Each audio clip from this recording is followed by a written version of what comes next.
Baik, tuan-tuan, dalam usaha kita nak jadikan Nabi Muhammad sebagai idola dalam kehidupan kita seharian, berpegang pada taraktu fikum amraini. Apa yang saya gambarkan tadi, manusia ini terbagi pada 3 kelompok yang boleh kita lihat dalam masyarakat sekarang ni. 3 kelompok. Kelompok yang pertama yang kata kita dah ada Quran, cukup kita ada Quran, kenapa nak pegang pada hadis? Maka timbullah kelompok anti hadis. Yang cukup depan kita ada Quran, ajaran Quran dah lengkap. Dan dalam surah Al-Maidah bagi tahu, Al-yawma akmaltu lakum dinakum, hari ini telah aku sempurnakan bagi kamu agama kamu. Jadi Al-Quran dah lengkap. Kenapa kita nak ikut hadis pula? Dan untuk makluman tuan-tuan muslimin ya, kelompok orang yang menolak hadis ni zaman Imam Syafi'i dah wujud dah. Dan kitab yang ditulis oleh Imam Syafi'i, Ar-Risalah, yang diiktiraf oleh para ulama sebagai kitab usul fiqh yang pertama. Imam Syafi'i orang yang merangka dalam bentuk tulisan kaedah usul fiqh yang pertama dalam sejarah tamadun umat Islam ini, dalam kitab Ar-Risalah. Dan di antara kontens dalam kitab Ar-Risalah ini ialah menolak kelompok anti hadis dengan hujah daripada Al-Quran sendiri. Dalilnya yang Imam Syafi'i sebutkan, Allah perintahkan kita ikut Nabi Muhammad, wa ma atakumur rasulu fakhudhuh wa ma nahakum anhu fantahu. Apa yang Rasulullah perintahkan kamu buat, hendaklah kamu ikut. Apa yang Rasulullah larang, hendaklah kamu cegah. Ini dalil yang pertama. Jadi Allah perintahkan sendiri umat Islam untuk ikut Nabi, ambil ajaran Nabi. Sebab itu contoh yang terbaik, Allah perintahkan kita sembahyang, tapi Al-Quran tidak menjelaskan bagaimana sembahyang. Yang mendetailkan bagaimana sembahyang ialah hadis Nabi. Al-Quran perintahkan menunaikan haji, tapi Al-Quran tidak mendetailkan bagaimana nak tunaikan haji. Rasulullah sebutkan, khuzu anni manasikakum, ikut cara aku macam mana tunaikan haji. Jadi nak tak nak kita kena ikut hadis Nabi berdasarkan pada ajaran Quran sendiri. Yang kedua, Al-Quran sering menggandingkan di antara Quran dengan sunnah, iaitu Al-Kitab dan Al-Hikmah.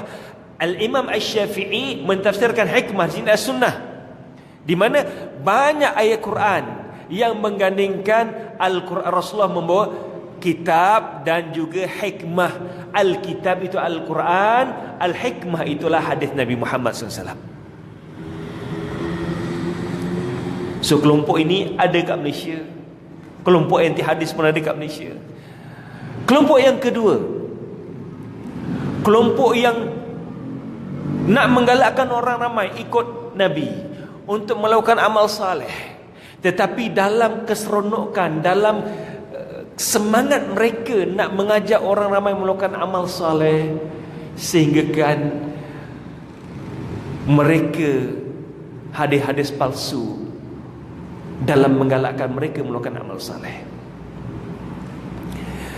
Mereka hadis-hadis palsu untuk melarang kita meninggalkan suatu amalan. Contoh, tuan-tuan biasa dengar tak? Siapa yang meninggalkan sembahyang subuh, 1 kali meninggalkan sembahyang subuh, akan diazab dalam api neraka selama 60 tahun. Pernah dengar hadis ni? Balasan orang meninggalkan sembahyang. Barang siapa yang meninggalkan sembahyang zuhur, barang siapa yang meninggalkan sembahyang zuhur, dosanya seperti mana membunuh 100 manusia Muslim. Kalau kita bunuh seorang Muslim pun, kita dah kekal. Man qatala mu'minan muta'ammidan, barang siapa yang membunuh seorang Muslim dalam sengaja, dia akan diazab dalam neraka selama-lamanya. Barang siapa yang meninggalkan sembahyang asar, dosanya seperti mana meruntuhkan Kaabah. Kaabah ni Baitullah yang dibina oleh para anbiya, ditinggikan oleh Nabi Ibrahim AS, tapi kita meruntuhkan Baitullah. Barang siapa yang meninggalkan sembahyang maghrib, seolah-olah dosanya dia berzina dengan ibu dia sendiri kalau lelaki. Kalau dia perempuan, dia berzina dengan ayah dia. Dan kalau mereka meninggalkan sembahyang Isya, dosanya Allah tidak redha mereka tinggal kat muka bumi. Tuan-tuan, kita tinggal kat muka bumi ini mengharapkan keredaan Allah SWT. Kalau Allah dah tak redha kita berada kat muka bumi ini, apa lagi yang kita nak? Pernah dengar hadis ni? Hadis ni hadis palsu, tuan-tuan. Hadis ni hadis palsu. Itu saya nak gambarkan. Dalam semangat kita nak ajak orang buat amal soleh, sampai kita terikut-ikut menggunakan hadis palsu.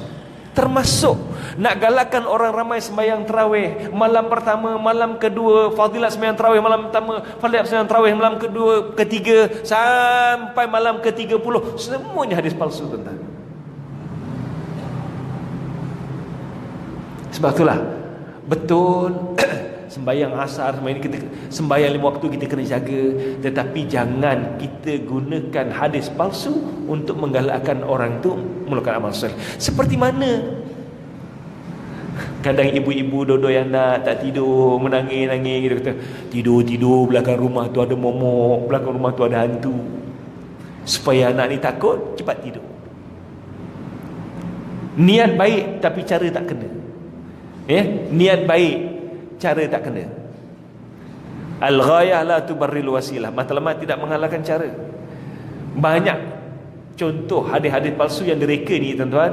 Akhirnya, ya, niatnya baik untuk kita buat satu amal soleh, tapi hadis itu hadis yang tak betul. Dan masalahnya, kita sandarkan pada Nabi. Kita kata Nabi yang bercakap, sedangkan Nabi tidak berkata. Dan Rasulullah SAW menjelaskan, man kadzaba alayya muta'ammidan falyatabawwa maq'adahu finnar. Barang siapa yang berdusta padaku, tempat siapkan dirinya dalam api neraka. Jadi dalam semangat kita nak ikut Nabi, pastikan ajaran yang kita ikut ajaran yang betul. Hadis-hadis yang palsu kita tinggalkan. Hadis dhaif saya boleh terima, tuan-tuan. Tuan-tuan dalam bab fadilat. Bab fadilat, hadis dhaif, fadilat sekian, hadis dhaif kita boleh terima. Tapi kalau hadis palsu, kita tak boleh kata hadis. Orang buat hadis kemudian dinasabkan pada Nabi. Contoh yang lain, orang jual madu ni bukan akhi kita Ibrahim, manusia Ibrahim. Ada hadis tentang madu, bukan bermadu ya. Siapa yang menyimpan madu di rumahnya, malaikat akan mendoakan kerahmatan untuknya sepanjang malam. Hadis ni hadis palsu juga, tuan-tuan. Saya jual madu, nak galakkan orang beli madu, saya berkata, siapa kat rumahnya ada madu, Allah, malaikat akan rahmat, berdoa untuk diberkati rumahnya sepanjang malam. Belilah madu. Seperti mana orang menjual tembikai, nak galakkan orang beli tembikai, al-batigh ta'am ahli jannah. Tembikai makanan ahli syurga. Siapa nak makan makanan syurga, makanlah, belilah tembikai. Ini kelompok yang kedua, nak galakkan orang ni melakukan amal soleh sampai mencipta hadis-hadis palsu. Dan banyak hadis-hadis palsu yang beredar dalam masyarakat umat Islam sekarang ini. Jadi kalau kita terima mesej, tolong berhati-hati, jangan terus forward, takut hadis itu hadis palsu. Kelompok yang ketiga pula, dalam usaha nak memastikan ikut ajaran Nabi dengan betul ni, terlampau tengok nas-nas sehingga kita lupa spirit dalam ibadat. Spirit dalam ibadat, contohnya dalam sembahyang. Dalam sembahyang, kalau kita lihat dia, dalam mazhab Imam Malik meletakkan syarat sah sembahyang ialah khusyuk dalam sembahyang. Bukan hanya gerakan-gerakan takbir macam mana, rukuk, sujud, bukan itu. Tapi macam khusyuk kita. Di sini datangnya nilai tasawuf dalam ibadat. Bagaimana hubungan kita dengan Allah. Dia bukan hanya sekadar gerak-geri yang ikut peraturan, rukun qauli, rukun fi'li, rukun qalbi. Tapi yang ditekankan ialah juga bagaimana khusyuklah sembahyang. Sebab itulah Imam Malik menjelaskan ayat qad aflahal mu'minun, berjayalah orang mukmin. Siapa dia? Yang bukan melaksanakan rukun sembahyang saja. Alladzina hum fi solatihim khashi'un, orang yang khusyuk dalam sembahyang. Orang yang khusyuk dalam sembahyang. Jadi dalam kita melakukan amal ibadat, bagaimana kehadiran hati kita dalam melakukan amal saleh untuk kita dekat dengan Allah SWT. Bukan hanya sekadar ritual yang ikut rukun-rukun, sekadar itu. Jadi dalam kita menyambut Maulid Rasul sana sini tuan-tuan, untuk kita menghayati ajaran Islam, ikutlah ajaran Nabi Muhammad betul-betul. Jangan kita jadi seperti orang Kristian yang mengagung-agungkan Jesus, tetapi amalan mereka jauh daripada ajaran Nabi Isa AS. Bahkan Nabi Isa AS berlepas diri daripada apa yang dilakukan oleh orang Kristian. Nabi Isa tidak pernah mengajak orang ramai untuk menyembah beliau selain Allah SWT. Sebab itulah Dr. Zakir Naik selalu mencabar orang Kristian. If you could prove to me any verses from the Holy Bible that Jesus claimed He is God, or Jesus asked people to worship Him as God, I'm ready to be Christian right now. Cabarannya cukup daring daripada Dr. Zakir Naik. Kalau kamu boleh buktikan mana-mana ayat dalam Bible di mana Jesus pernah mengajak orang Kristian mengakui beliau sebagai Tuhan ataupun menyembah beliau sebagai Tuhan, aku ready nak masuk Kristian sekarang. Ini cabaran Dr. Zakir Naik pada orang Kristian. Sebab beliau yakin dalam Bible memang tidak ada ayat langsung di mana Jesus pernah claim dia sebagai Tuhan. Dan Jesus tidak pernah mengajak orang ramai untuk menyembah beliau sebagai Tuhan. Sebab itulah dalam dakwah Nabi Muhammad pada orang Kristian, Nabi Muhammad ajak, qul ya ahlal kitab ta'alau ila kalimatin sawa'in bainana wa bainakum. Wahai ahli kitab, jom kita kembali pada kalimah yang sama, iaitu kalimah untuk menyembah Allah yang esa. Akidah kita sama, menyembah Allah yang esa. Itu tuan muslimin, Allah menegur ahli kitab, afatu'minuna bi ba'dil kitab wa takfuruna bi ba'd. Apakah kamu ikut ajaran kitab yang kamu suka dan kamu tinggalkan mana yang kamu tak suka?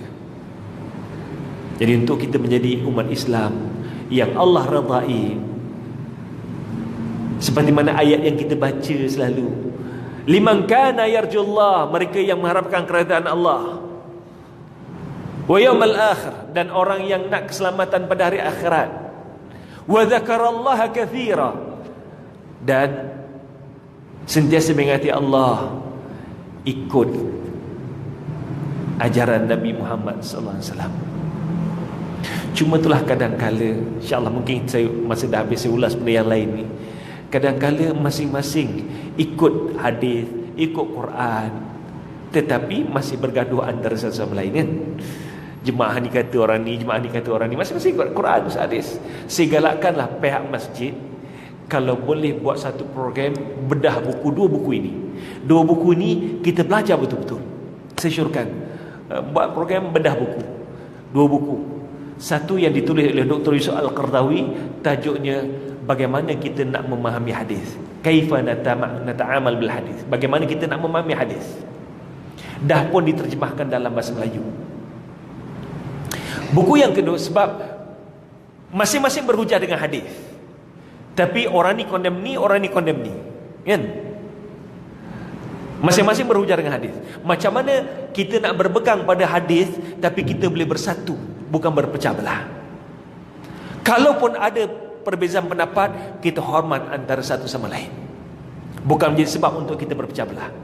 Yang kedua, buku yang ditulis oleh Syekh Muhammad Ghazali As-Saqqa yang telah meninggal dunia beberapa tahun yang lalu. Dia beberapa kali datang ke Malaysia, beberapa kali datang ke UAE. Syekh Muhammad Ghazali As-Saqqa, tajuk bukunya bagaimana kita nak memahami ayat Quran. Kaifa nata'amal, bagaimana kita nak berinteraksi dengan Quran. Dah diterjemahkan dalam bahasa Melayu.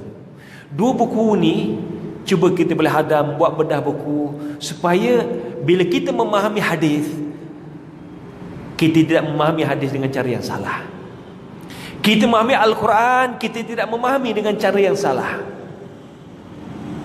Sebagai penutup, saya ambil contoh ya, sebagai penutup. Bila kita baca ayat Quran, wa man lam yahkum bima anzalallah fa ulaika humul kafirun. Orang yang tak menghukum dengan hukum Allah, maka dia jatuh kafir. Kalau kita ambil satu ayat ni, kita akan menjadi orang yang terlampau ekstrim. Orang yang tak nak ikut hukum Allah, kita terus kafirkan mereka. Tetapi apabila kita lihat yang lebih sempurna, lebih detail, ada ayat yang berbeza. Wa man lam yahkum bima anzalallah fa ulaika humuz zalimun fa ulaika humul fasiqun.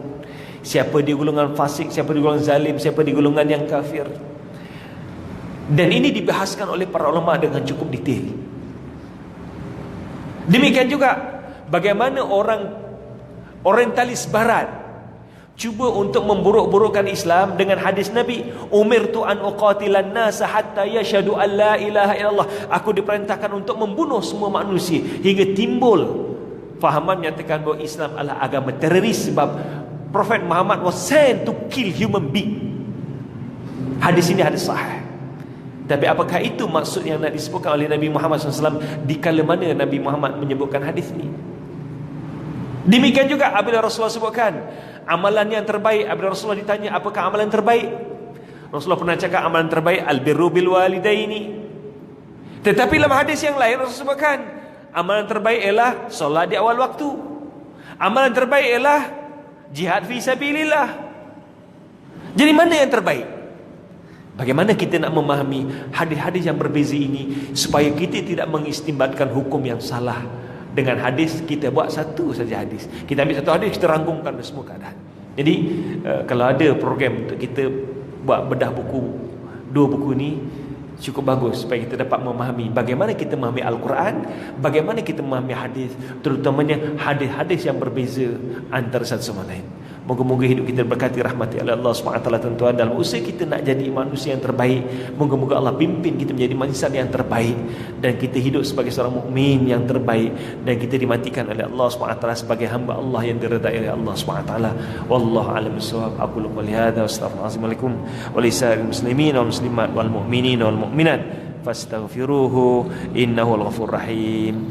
Kita akhiri majlis tasbih farah dan salat nas. Subhanallah. Bismillahirrahmanirrahim. Wal 'asri illa alladhina amanu wa 'amilus shalihat.